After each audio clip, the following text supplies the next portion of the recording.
Fala, meus queridos, sejam muito bem-vindos ao nosso primeiro de 3 vídeos de revisão. Então, nós vamos fazer 3 videozinhos para retomar nossa matéria de maneira assim bem resumida. Lembre-se, só para refrescar a memória. Mas claro, como qualquer processo de estudo, ele precisa ser ativo. Então é fundamental que tu tenha aí do teu lado um caderno, um material de anotação, mesmo o livreto, talvez o livreto tu já pode tomar nota ali mesmo, como teu material, como tua estratégia de estudo também para essa preparação. A nossa prova vai acontecer daqui a alguns dias e é importante que tu esteja reforçando todo esse conhecimento. É bastante matéria, né? Matéria de um trimestre inteiro. Mas tem que saber que esse estudo ele tem que ser ativo, tem que pegar, escrever, tomar nota, rever, escrever de novo, refazer, e aí sim tu vai se sentir seguro, aí devidamente consolidada toda aquela matéria. Outra dica importante é fazer uma espécie de higiene de ambiente, assim, ir num lugar mais silencioso, mais calmo, menos barulhento, menos cheio de estímulos, assim, então isso também vai te ajudar. E a última coisa importante é que note que, por mais que a gente vai fazer uma conversa meio informal aqui, quero que tu entenda como se eu estivesse estudando aí do teu lado, tá? Explicando também essa matéria. Acho que tem que ficar claro também que existe uma parte da prova que é o conteúdo, que é tá assim, ó, com tudo na cabeça, tudo fresco na cabeça, aquilo que nós estudamos, então todo o nosso conteúdo. Mas tem uma outra parte, especialmente para essa prova, essa avaliação, que como grande parte dela é de marcar, é fundamental que tu também estabeleça um treinamento, né, das questões objetivas. Por isso, além de ver essas videoaulas, que é importante caso tu esqueça de alguma coisa, é também importante que tu vá lá no Google Classroom, acesse as listas de exercícios e pratique. Porque tu precisa também que o teu olhar esteja calibrado para como esse tipo de conteúdo vai ser cobrado. Então, como o conteúdo que a gente vai ver lá, vamos dizer assim, as camadas da Terra, como que isso vira uma questão objetiva? Que tipo de pergunta é possível fazer com isso? Então, é fundamental tu ir lá, acessar, então, o Google Classroom, que esse material já está lá disponível. Então, tem vários exercícios reunidos lá, ok? E se tu precisar de mais um reforço de algum desses itens que eu vou citar aqui e pensar, isso aqui precisava de uma explicação um pouquinho maior, então lembra-se que eu tenho também uma curadoria de vídeos ali da internet que também podem te ajudar, ok? Mas não é só para ficar vendo o vídeo sentado olhando para a tela, é fundamental que tu tenha então essa abordagem, essa postura, na verdade, ativa, que tu sente, pegue um caderno. Tem uma coisa importante, pausa o vídeo, anota. Tem outra coisa importante, pausa o vídeo, anota. E aí sim vai funcionar, ok? Então, imaginando que tu vai começar vendo esse vídeo e depois vai ver os outros, então eu vou dar esse recado apenas nesse primeiro vídeo, ok? Beleza. Então, finalmente vamos começar. Conteúdo número 1, unidade número 3 do livro, unidade que se refere a relevo. Então, para conhecer o nosso planeta, a gente precisa primeiro entendê-lo por dentro, né? Então, vamos pensar como é que o nosso planeta ele é formado, qual é a estrutura da Terra. Então, a estrutura interna da Terra é formada por 3 grandes camadas. De modo geral, nós temos o núcleo, nós temos o manto e nós temos a crosta. Então essas 3 camadas, elas têm uma série de propriedades diferentes. O núcleo, ele é subdividido, então em núcleo externo e núcleo interno, sendo o núcleo externo líquido e o interno sólido, né? São 2 grandes bolas de ferro e níquel a altíssimas temperaturas e super pressionados. Nós temos depois a camada do manto, que é uma camada também de uma rocha sob temperatura mais alta, é uma camada sólida, tá? Mas uma camada sólida com um comportamento meio plástico, né? Então, em alguns espaços dentro do manto terrestre, a gente chega a ter uma consistência um pouco menos sólida. Então, em geral, a forma melhor de descrever é quase como argila, assim, ela é sólida, mas maleável, ok? Além disso, nós temos a camada da crosta, que é, no final das contas, a que acaba nos interessando muito mais. Porque, embora seja a mais fininha, a menorzinha de todos, ela é a camada que recobre a estrutura da Terra e essa cobertura é justamente onde nós estamos localizados. Então, no final das contas, a crosta vai ser sempre o nosso objeto maior de estudo. Claro que o manto e o núcleo têm influência em uma série de outros fenômenos do nosso planeta, mas a gente não vai se aprofundar muito neles agora. Então, vamos lá, vamos fazendo quase que um checklist. Então, o primeiro ponto lá sobre estrutura da Terra. Então, o nosso planeta é formado por essas 3 camadas, crosta, manto e núcleo. Só que aí vem uma pergunta, né, que é bem coisa de internet, assim. Se alguém te diz, mas isso aí o teu professor de geografia inventou, né, do nada, isso aí não tem como descobrir. Por quê? porque a perfuração mais profunda que foi feita no nosso planeta foi feita lá na Rússia, então no contexto de Guerra Fria ainda. Então foi feito lá na Rússia e essa perfuração ela tem um pouco mais de 12 mil quilômetros, 12.226 quilômetros, de 12.226 metros, né, de profundidade, 12 quilômetros e um pouquinho mais, nem chega a 12 quilômetros e meio. Então, se 12 quilômetros e meio só, considerando que a crosta terrestre tem aí em média, em torno aí de uns 30 quilômetros de profundidade, em alguns locais um pouquinho mais fina, em outros locais um pouquinho mais espessa, nós nem sequer arranhamos direito a crosta terrestre para chegar lá. Então, chegar nas camadas internas. Então, a gente não descobriu isso por perfuração. Será que isso é mesmo inventado do nada, assim? Alguém resolveu criar essa ideia? E aí tu vai descobrir que não. Existe todo um campo de estudo muito interessante que é sobre sismografia ou sismologia, né? Na verdade, o aparelho, que é o sismógrafo, o campo de conhecimento é a sismologia, que realiza a partir de uma série de análises das vibrações que se propagam no interior da Terra. Essas vibrações se originam do choque entre as placas tectônicas que faz a Terra tremer, que são ali os terremotos, e a forma com que essas vibrações elas viajam pelo nosso planeta acabam criando nele uma espécie, entre muitas aspas isso, né, uma espécie de ultrassom, uma espécie de uma tomografia assim, da Terra, uma ecografia da Terra, e que a gente consegue enxergar dentro dela sem de fato precisar de uma perfuração.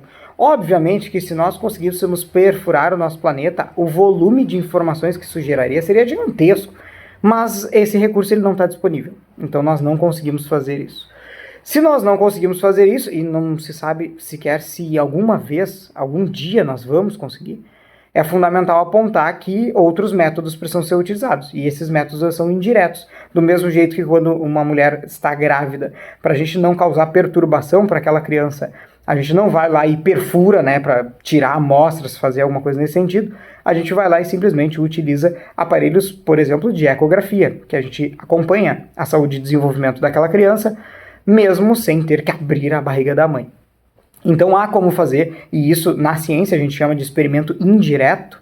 Nós temos informações daquilo que nós queremos estudar, mas a gente não consegue acessar diretamente aquilo, ok? Então, no final das contas, para a gente entender a estrutura da Terra, a gente sabe que o nosso planeta é um planeta rochoso, um planeta formado, então, crosta, uma casquinha aí por cima, nós temos um manto, uma camadona mais gigante, assim, e depois o núcleo subdividido em interno e externo. E já sabemos que, então, isso não foi descoberto por meio de perfuração, porque o poço de cola foi só até pouco mais de 12 quilômetros, mas sim por meio de experimentos indiretos, que é a análise das vibrações que se propagam pelo interior da Terra. Okay? Essa análise é o que deu origem então a esse modelo que a gente tem hoje. Obviamente que na escola a gente estuda essas três camadas, núcleo, manto, crosta, mas existe muito mais conhecimento, subcamadas, características que vão mudando em cada camada de acordo com a área que tu está estudando. Então esse campo de pesquisa ele é muito mais amplo.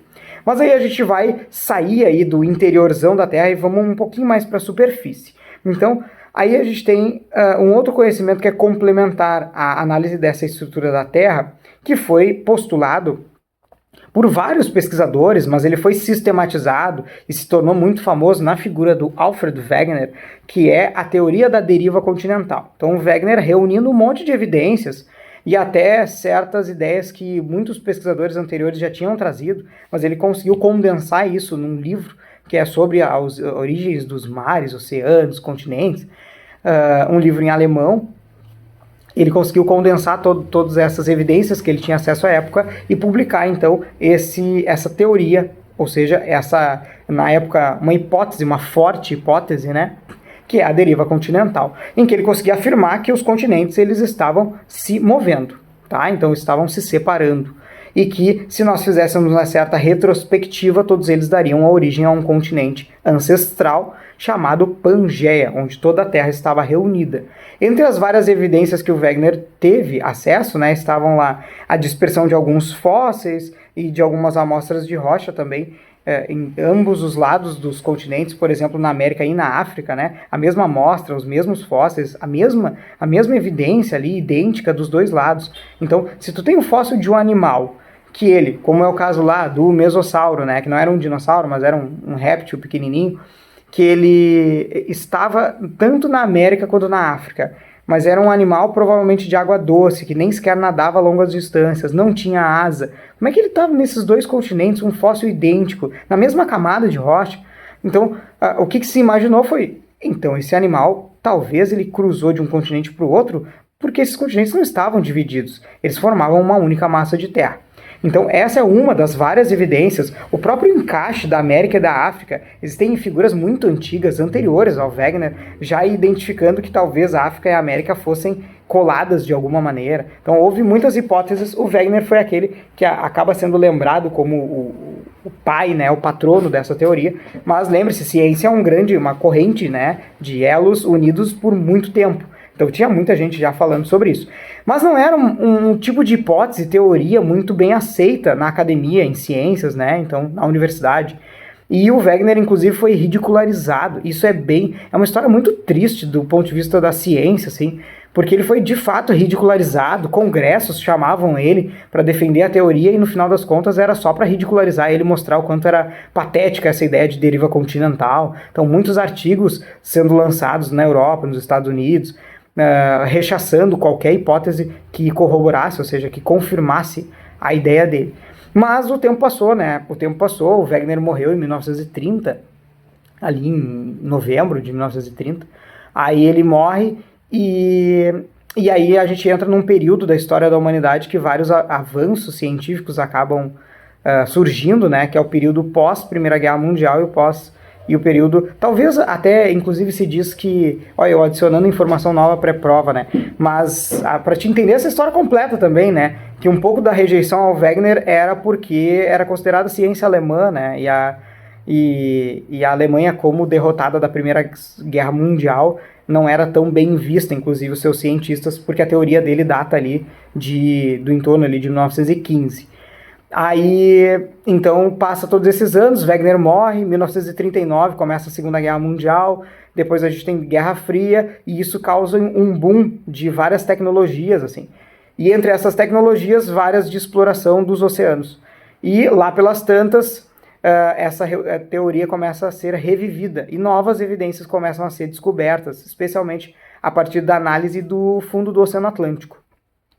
E aí, a partir de uma série de desenvolvimentos, de novas teorias, novas hipóteses, novos experimentos sendo testados, se percebe que, de fato, a teoria da deriva continental ela é uma teoria correta. Os continentes eles não são fixos, eles se movem. E, ao se moverem, eles acabam reconfigurando toda a crosta terrestre. Ou seja, a crosta terrestre não é uma massa de terra única, como se fosse uma rocha só, toda colada.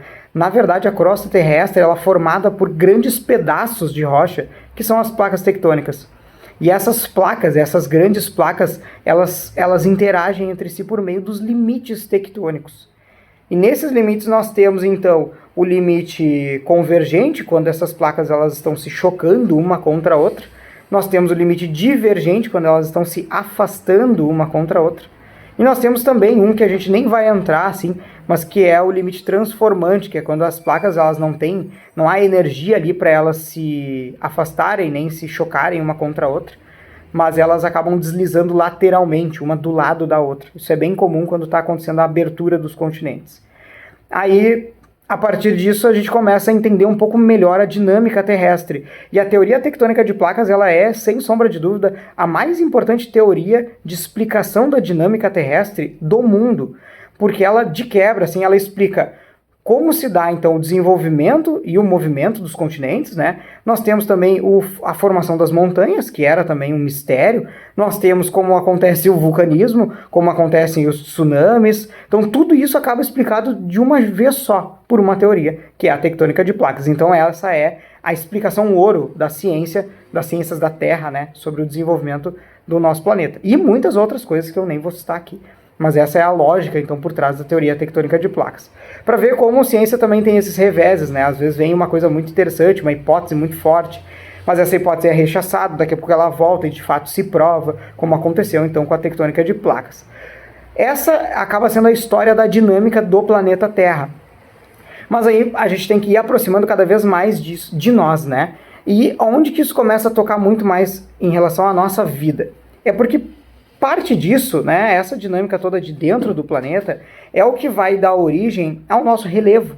Então, por que a gente tem em alguns lugares, por que a Terra não é simplesmente lisa em toda a sua superfície? Por que a Terra ela tem montanhas, tem depressões, planaltos, planícies? Por que tem tudo isso, né? Então isso é criado de alguma maneira. E essa criação, ela parte dessa força que o interior da Terra acaba fazendo, de modo a tentar fazer o calor escapar, né? Todo esse calor super alto, contido, né? Imagina lá no núcleo da Terra, cerca de 6.000 graus Celsius, no manto da Terra de 4 a 3.000 graus Celsius. Então, esse calor, de tempos em tempos, ele vai tendo esses escapes.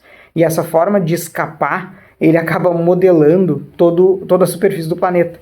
Começando, então, por um conjunto de fenômenos que nós damos o nome de endogênese. Ou seja, aquilo que se origina de dentro.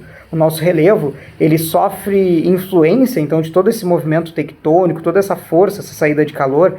E a endogênese, ela pode ser definida em três, vamos dizer assim, três grandes fenômenos, assim. O tectonismo, então, o próprio movimento dos continentes por meio das placas tectônicas, ele vai causando o choque entre as placas tectônicas, então, no limite convergente. E entre um dos fenômenos mais interessantes que tem aí são os dobramentos continentais.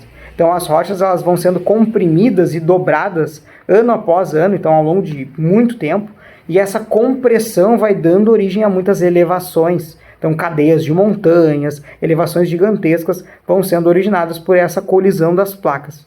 Outro fenômeno fundamental que está aí é o acúmulo de tensão, de energia nas bordas das placas tectônicas, acaba gerando, portanto, um nível de energia a ser liberado, né, gigantesco. E essa energia, quando ela é liberada, imagina o atrito todo, né, de uma placa raspando por baixo da outra, isso acaba causando, então, um tremor de terra, que são os terremotos, ou, de maneira mais técnica, os abalos sísmicos, que quando são simplesmente um tremor de terra, é um terremoto, e quando eles estão no mar e acabam deslocando, eles são, então, um maremoto, que deslocam uma grande quantidade de água, que nós chamamos de onda gigante, ou, no termo mais conhecido, tsunami, né?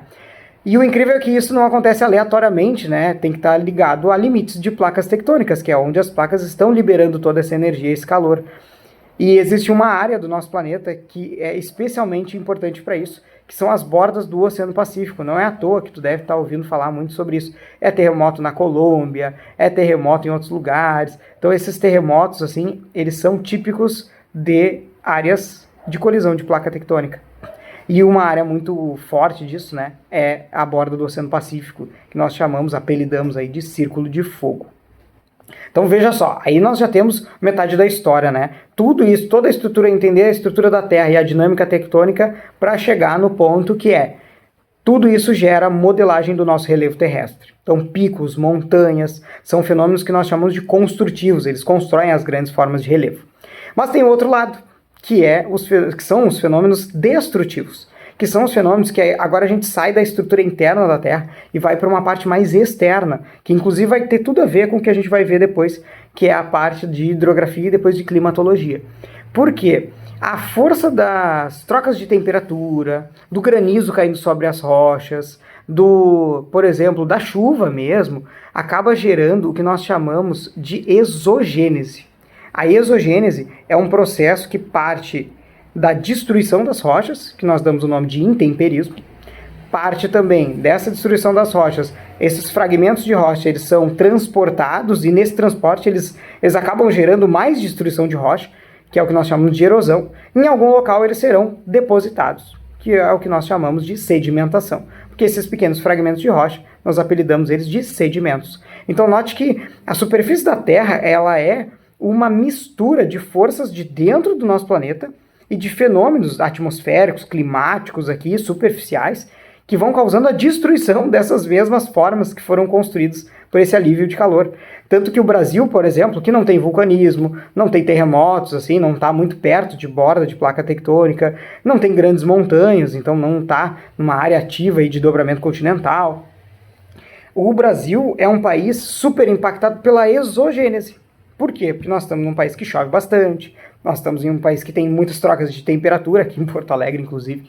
Então, é um país que tem muitos rios, então tudo isso vai gerando a destruição, o transporte dos fragmentos de rocha e depois a sedimentação. Então, o intemperismo, que é essa destruição de rocha, ele pode ser dividido, então, em temperismo físico e químico. No livro, a gente também traz o intemperismo biológico, que acaba sendo uma espécie de intemperismo físico também, né? Então, que é quando há a destruição de rocha. Troca de temperatura, choque entre uma rocha na outra, isso tudo é intemperismo físico. Quando há o uso da química da água, por exemplo, para dissolver alguns minerais, aí nós estamos falando de um intemperismo químico. A partir disso, esses fragmentos de rocha eles são transportados de várias formas. Aí é só tu pensar, não precisa usar o termo especificamente, pode usar a locução adjetiva disso também. Então, se foi transportado pela chuva, então pode dizer uma erosão de chuva, ou simplesmente uma erosão pluvial. Ou se foi transportado pela água de rio, então é uma erosão fluvial. Ou se foi transportado pelo vento, uma erosão eólica. Ou se foi no derretimento de gelo, uma erosão glacial, por exemplo, uma erosão de gelo, pode usar a locução, não tem problema. Ou ainda, a gente pode dizer que existe o transporte desses fragmentos pelo próprio movimento das ondas, das correntes marítimas. Então, uma erosão marinha, uma erosão costeira. Então, tudo isso acontece no nosso planeta. E a partir disso, nós temos também a sedimentação. Esses fragmentos de rocha têm que parar em algum local. Geralmente é fundo de lago, fundo de rio, fundo do oceano, né, borda, né, praia. Tudo isso vai acumulando esses fragmentos. E esses fragmentos nós chamamos então de sedimentos e acontece, portanto, a sedimentação. Essa a gente não vai classificar. Então a sedimentação simplesmente sedimentação. Ok. Aí vem a outra parte que é muito interessante. Olha como a gente está chegando do nosso planeta inteirão para cada vez mais fenômenozinhos mais específicos. E nesse específico, olha onde é que a gente chega. A gente chega num fenômeno que chama-se pedogênese. A pedogênese é o processo de constituição dos solos, da geração, da criação dos solos. E o solo, observa que tudo que tem a ver com a nossa vida, a plantação de alimentos, as áreas que nós vamos construir, toda a adaptação da nossa vida, ela não está muito ligada à crosta terrestre como um todo, esses 30 e tantos quilômetros de profundidade, né? Nós estamos falando principalmente desta camadinha superficial, que é praticamente uma poeira que recobre o nosso planeta, que é o solo. E esse solo ele é gerado por várias fases, né, que nós chamamos de pedogênese. E observa como é importante, né, conversar sobre o solo. É o tipo de coisa que não está, em geral, muito relacionada aí na nossa vida. A gente não fala muito sobre o solo, não é a nossa principal preocupação ambiental, mas, ao mesmo tempo, é onde toda a nossa vida ela está assentada. Sobre o solo. Toda a plantação depende de solo, toda a construção depende de um solo específico, todo o nosso conhecimento aí de cidade, campo, tudo, a nossa adaptação como sociedade depende do solo.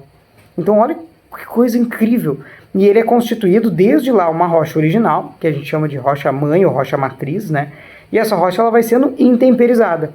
Vai sofrendo intemperismo, erosão também, né? Então a erosão pode trazer outros fragmentos de outros locais e sedimentar ali em uma determinada área.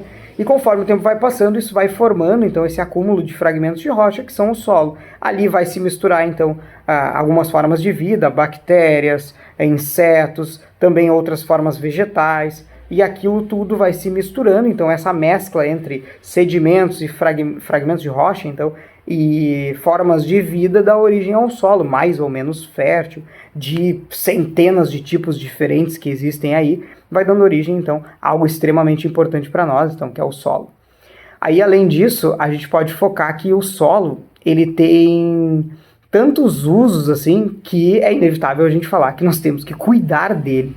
Então, e o cuidado dos solos, ele se refere principalmente às áreas mais inclinadas, porque há muito forte o processo de perda de solo. Seja uma perda física, então, em quantidade de solo, como a gente viu nas enchentes aqui no Rio Grande do Sul, como também uma perda de nutrientes, então uma certa lavagem dos nutrientes do solo. Isso é muito perigoso, porque a gente perde em capacidade de produção agrícola, a gente perde em capacidade de fluxo de água mesmo no interior, no fundo dos rios, tudo isso se acumular um excesso, né, desses sedimentos lá. Mas a notícia boa é que não dá para só cruzar os braços e ficar por isso mesmo, né? Existem formas de mitigar isso, né? De evitar a perda de solo. E aqui no Rio Grande do Sul, a gente pode colocar sobre algumas técnicas de plantação, então rotação de culturas ajuda ali com essa questão dos nutrientes. Nós temos aí também contencionamento por meio de barreiras, por exemplo, terraceamento, botar plantações em terraços, né? Muito comum na Ásia. Mas aqui no Rio Grande do Sul se usa bastante, assim, o Rio Grande do Sul foi um dos estados pioneiros até, num sistema chamado sistema de plantio direto, que é quando a gente joga por volta, por cima, né, do solo de novo, quando faz a colheita, joga a palha que sobra das culturas não permanentes, né, das culturas temporárias, joga por cima do solo, formando um grande cobertor de proteção. E o sistema do plantio direto é um sistema muito incrível, assim, porque jogar a palha por cima não é a parte mais complicada. A parte mais complicada, com devido equipamento, obviamente, tudo, a parte mais complicada é conseguir plantar a próxima semente sem ter que revirar esse solo. E aí, o Rio Grande do Sul é um estado que utiliza muito disso, outros estados brasileiros também, poderia usar mais até, mas em geral a gente tem então esse sistema que é um grande coringa para conseguir preservar esse solo e que ele continue fértil, produtivo no longo prazo. Então veja só de onde a gente veio, né? Desde a estrutura da Terra até lá, a deriva continental, tectônica de placas, limites tectônicos, fenômenos da endogênese, da exogênese, e aí finalmente a constituição dos solos, a importância dele na nossa vida e algumas formas de preservá-lo. Então veja só, uma baita, ficou mais comprido o vídeo do que eu imaginava, achei que eu ia resumir mais, mas só para te ter então a narrativa completa, né? Não precisa ver o vídeo inteiro também de uma vez só, mas só para te ter então a abordagem completa do que é o capítulo número 3 no nosso livro, ok? Então assim, ficou com alguma dúvida, revê o vídeo, tem algum ponto que tu quer uma explicação diferente, dá uma olhada lá na lista de curadoria e sempre a palavra de ordem é estuda, né? Se prepara. Ok? Se cuida aí, qualquer coisa é só falar comigo e tchau.